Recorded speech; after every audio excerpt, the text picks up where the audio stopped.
اپنے خواب کے لیے سمجھوتا کریں لیکن اپنے خواب پر کبھی سمجھوتا نہ کریں۔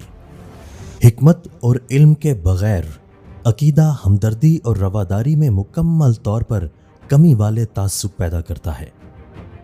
جب میں نے اپنی سیاسی پارٹی کا اعلان کیا تو میں مرنے کے تمام خوف ختم کر چکا تھا۔ سچائی وہ طاقت ہے جو ہمارے مسائل کو حل کرے گی۔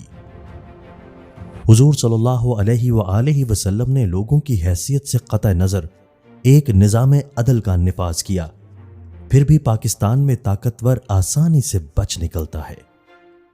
ایک مجرم غریب آدمی اگر اپنے بھوکے بچے کو کھانا کھلانے کے لیے چوری کرتا ہے تو اسے جیل میں ڈال دیا جاتا ہے۔ اس کے جرم کا موازنہ ایک امیر آدمی کے جرم سے نہیں کیا جا سکتا۔ زندگی میں مادی اور نفسانی لذتوں سے بھی بڑے مقاصد موجود ہیں۔